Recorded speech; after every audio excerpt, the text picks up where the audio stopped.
पार्वती मैया ने अपने तन के उपटन से बालक का निर्माण तो कर दिया, पर उसमें विवेक कहां से आए, बुद्धि कहां से?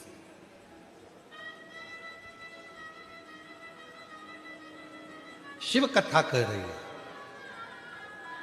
मनुष्य निर्माण करता है तो वो निर्माण की वस्तु एक ना एक दिन टूटती जरूर है, और परमात्मा जिस चीज का निर्माण करते हैं उसको दुनिया की कोई सामर्थ्यता नहीं कि वो तोड़ दे।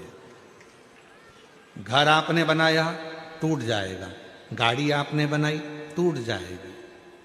ये शरीर मां के गर्भ में माता और पिता की देन है, तो उसने निर्माण करा, तो ये भी हाथ पैर सब टूट सकते हैं।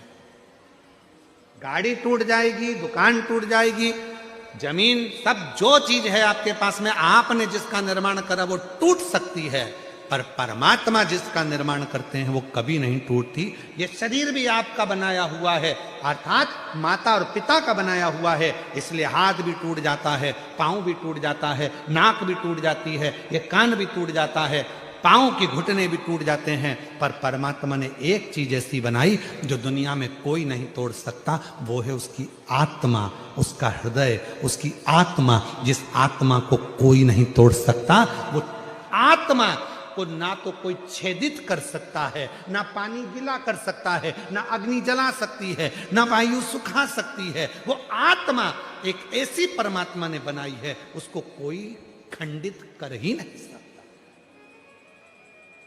मनुष्य निर्माण करता तो खंडित हो जाती, मनुष्य अगर कुछ बनाता तो वो टूट जाता। मनुष्य ने अगर कुछ बनाया है तो वो टूटेगा ही, निश्चित है। कोई ने अगर सामान बनाया है तो टूटेगा, घड़ी बनाई तो टूटेगी, झूमर बनाया टूटेगा, बंगला बनाया टूटेगा, सब टूटने वाली सामग्री। मनुष्य जो बनाता है वो एक ना एक दिन, 100 साल में, 50 साल में, 25 साल में, 200 साल में, 400 साल में, 500 साल में टूटेगा जरूर, पर जो परमात्मा ने बनाया वो कभी जिंदगी में नहीं टूटता, वो अजर और अमर है, और इसलिए आत्मा अजर और अमर मानी गई है। ये कभी नहीं टूटती, कभी नहीं।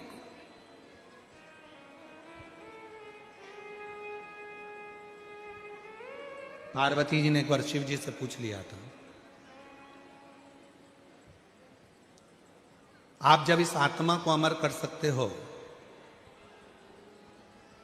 आत्मा को नहीं टूटने देते हो, तो क्या आप अपने भक्तों को भी कभी टूटने नहीं देते हो?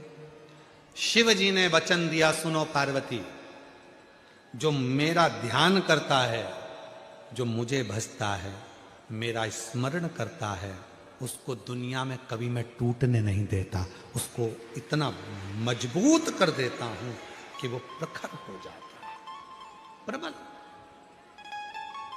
बस वो विश्वास मुझ पर करे, वो भरोसा मुझ पर करे, उसको ये विश्वास होना चाहिए कि उधर मेरे परमात्मा ने दिया है तो पेट वो भरेगा। हाँ, मेहनत तुम्हें करना है, परिश्रम तुम्हें करना है, संघर्ष तुम्हें करना है। सियोर वाला बाबा कहता है कि एक बेलपत्री में शहद लगाकर शंकर भगवान को लगाओ और फिर बाबा निर्णय देगा। पर सियोर वाले महाराज ने उसके साथ में एक बात और कही है कि मेहनत तुम्हें करना पड़ेगा, रात दिन एक करना पड़ेगा, पूरा परिश्रम तुम्हें करना पड़ेगा, पूरा परिश्रम तुम्हें करना पड़ेगा, तब तुम्हारा रिजल्ट जो आएगा वो तुम्हारे पक्ष में आएगा, पक्ष में।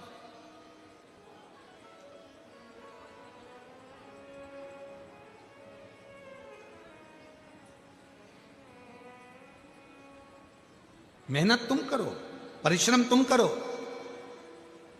कई लोग कह देते हैं हमारा ये काम नहीं चल रहा, हमारी फैक्ट्री नहीं चल रही, हमारी दुकान नहीं चल रही, ऐसा लग रहा है किसी ने हमारी फैक्ट्री पे टोना कर दिया, ऐसा लग रहा है किसी ने टोटका कर दिया, ऐसा लग रहा है हमारी दुकान को किसी ने बांध दिया, ऐसा लग रहा है कि हमारे ऊपर किसी ने काला जादू कर दिया, किसी ने ऐसा कर दिया। शिव महापुराण की कथा कहती है मेरा भोले बाबा शमशान का निवासी है, और शंकर भगवान को यदि तुम एक लोटा जल चढ़ाकर उसका जल लाकर अपनी दुकान फैक्ट्री घर में छीट रहे हो, तो किसी की सामर्थ्यता नहीं कि तुम्हारे घर पर या तुम्हारी दुकान पर कोई टोना हो जाए, कि टोटका हो जाए, कि कोई तुम्हारे यहां काला जादू करे। किसी की सामर्थ्यता नहीं है कि कोई तुम्हारे ऊपर जादू करे, कि टोना करे, कि टोटका करे। ये भ्रम हमारा, ये भ्रांति हमारे भीतर।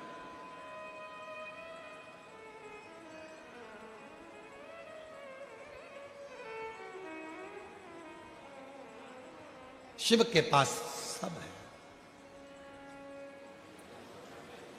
उन बच्चों के लिए भी शिव महापुराण में एक बड़ा सुंदर सा प्रसंग आता है।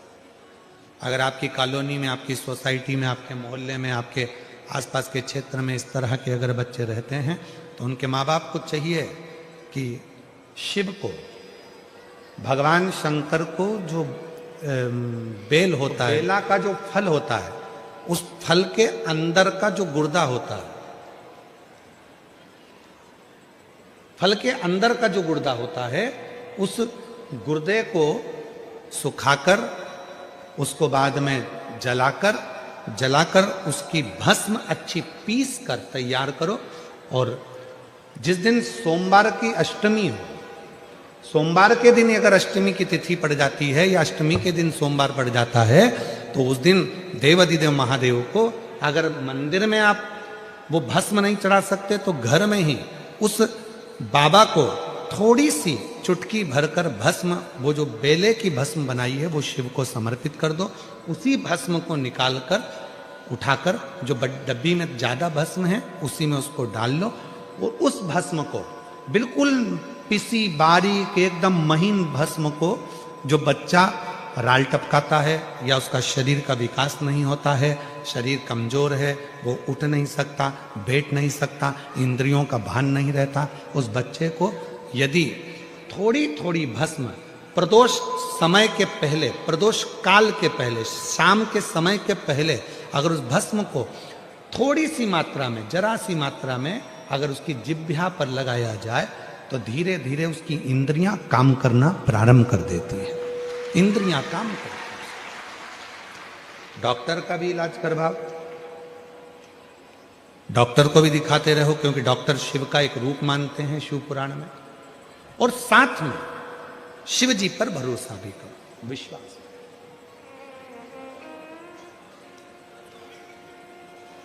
तो पार्वती जी ने जिस उपटन से भगवान शंकर के सम्मुख में जो पुतला तैयार करा था, वो शंकर भगवान के सामने प्रस्तुत किया।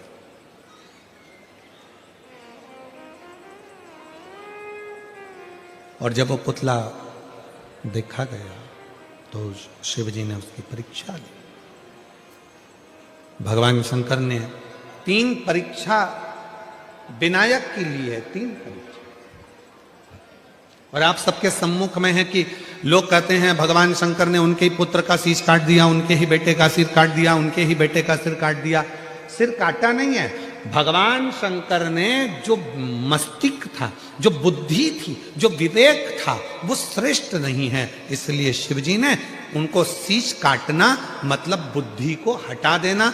जो गलत बुद्धि है, गलत विचार है, गलत सोच है, गलत दृष्टि है, उसको हटाकर श्रेष्ठ बुद्धि का निर्माण कर देना और बुद्धि के देवता भगवान श्री गणेश जी को प्रकट कर देना। ये मेरे शंकर भगवान ने कहा, ये मेरे शिव जी ने कहा, ये मेरे ओघड़दानी, मेरे भगवान देवाधिदेव महादेव भगवान शंकर ने किया, ये शिव ने।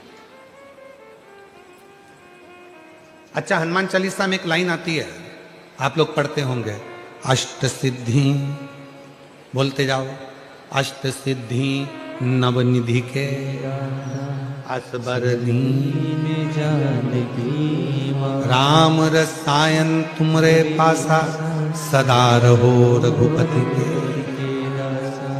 एक लाइन आई है, अष्ट सिद्धि नवनिधि के दाता।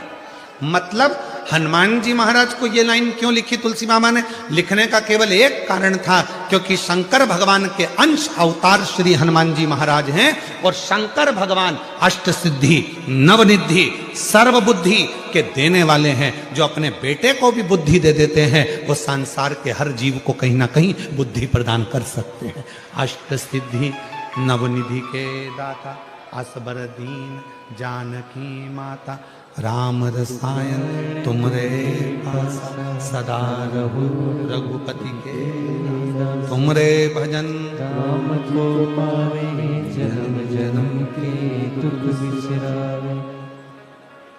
अष्ट सिद्धि नवनिधि के श्री शिव जी, भगवान शंकर। और वही भगवान शंकर, वही मेरे ओघड़दानी, वही मेरे शिव जी।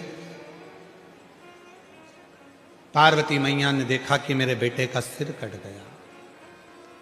जिसको मैंने तैयार करा था वो बेटे का सिर कट चुका है और ये बेटा है ही नहीं। अब मेरे बेटे का मस्तक कहां से आएगा, कौन लाएगा? शंकर भगवान के सामने पार्वती मैया हाथ जोड़कर बोली, आपने मेरे बेटे का सिर काटा है तो आप ही जोड़ोगे। और यही तो माता पार्वती जी सारे जगत को बताना चाहती हैं कि तुम्ही ने दर्द दिया है, तुम्ही दवा दो।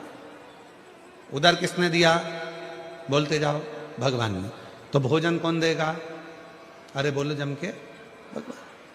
मेहनत किसको करना है? अपन को। परिश्रम अपने को करना है, मेहनत अपने को करना है, पर फल देगा। और इसका एक प्रसंग है, ये बक्सा चल रहा है, इसका एक प्रसंग है और बड़ा सुंदर सा एक प्रसंग आता है। एक मलुक नाम का एक लड़का था। उसका दोस्त शिव जी का बड़ा भगत था। शंकर भगवान के मंदिर में वो रोज जाता, रोज जल चढ़ाता, शिव जी की आराधना करता, साधना करता, भजन करता और ये दिन रात उस पर कटाक्ष करता, दिन भर उस पर तर्क करता मलु। अब एक दिन मलुक ने अपने दोस्तों को रोक लिया, कहां जा रहा है? कि मंदिर जा रहा हूं। अरे थोड़ा काम धंधा कर ले, या जा जरा काम धंधा कर। ये शंकर भगवान को नहलाने से, लोटा भर के जल चढ़ाने से कोई शंकर जी कुछ थोड़ी ना दे देगा। काम नहीं करेगा तो क्या शंकर जी खाने को दे देगा? लड़ाई हो गई मलुक की और उसके दोस्त की। नहीं करूंगा काम तो भी मेरा भोलेनाथ खाने को देगा। मलुक ने कहा, अगर तेरा भोलेनाथ काम नहीं करूं और खाने को दे तो मैं भी चल करने को तैयार हूं।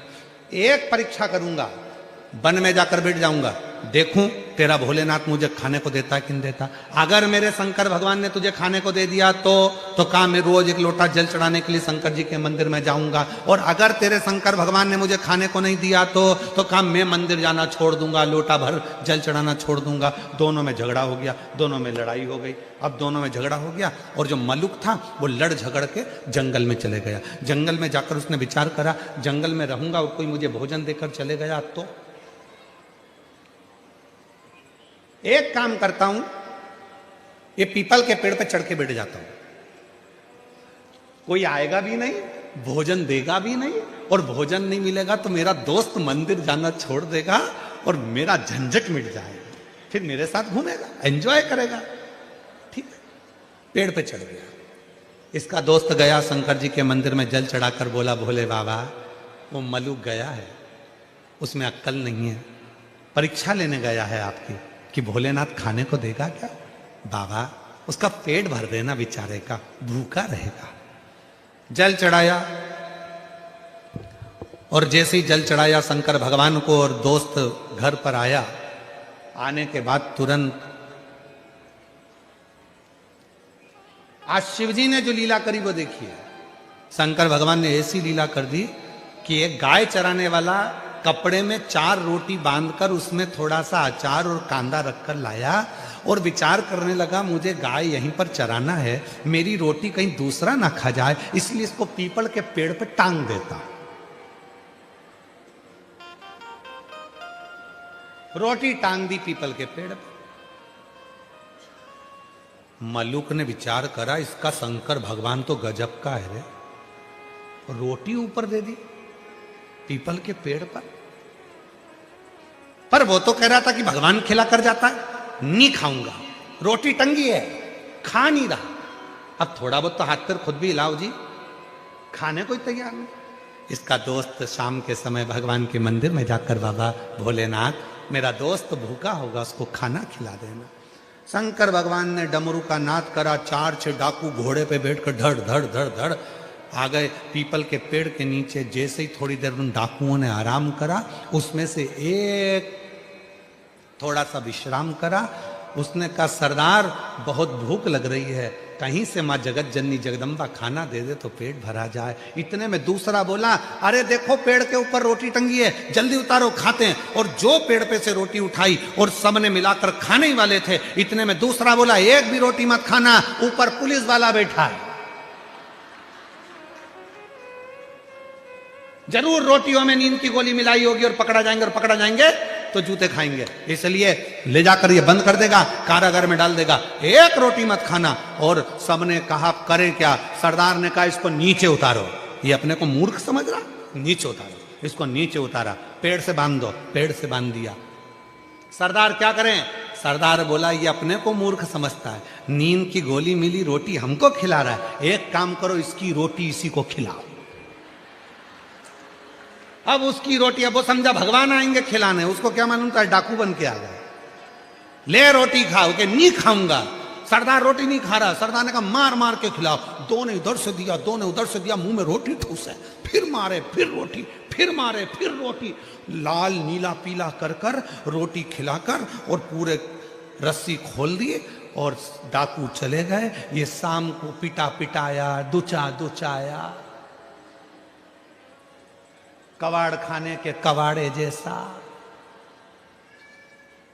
रास्ते में से लंगड़ाता जा रहा था, इसका दोस्त मंदिर से आ रहा था। उसने पूछा क्यों भोलेनाथ जी मिले थे?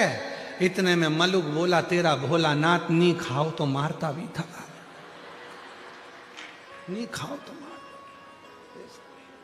तब मलुक ने, वो मलुक नहीं रहे, तब वो मलुक दास बन गए और उन्होंने पद लिखा, अजगर करे ना चाकरी, पंछी करे ना काज, दास मलु का कह गए, सबके दाता राम।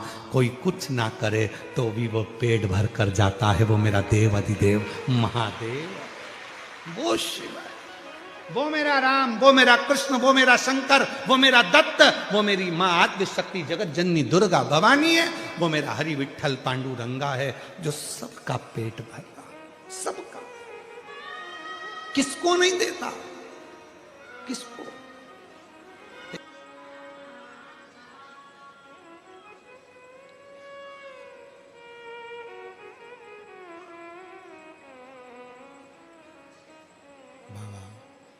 देवरिद महादेव भगवान शिव, ओगड़दानी त्रिकालदर्शी कैलाशी विनाशी भगवान शंकर की पवित्र कथा कह रही है। शिव महापुराण की कथा वर्णन करती है। भगवान श्री गणेश जी महाराज के लिए गजासुर का मस्तक बुलवाया गया और विनायक के धड़ पर उस शीश को लगाया गया।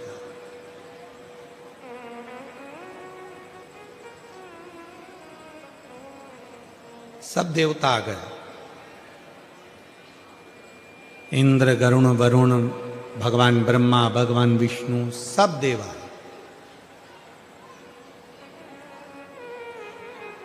सारे देवताओं ने वर भी दिया,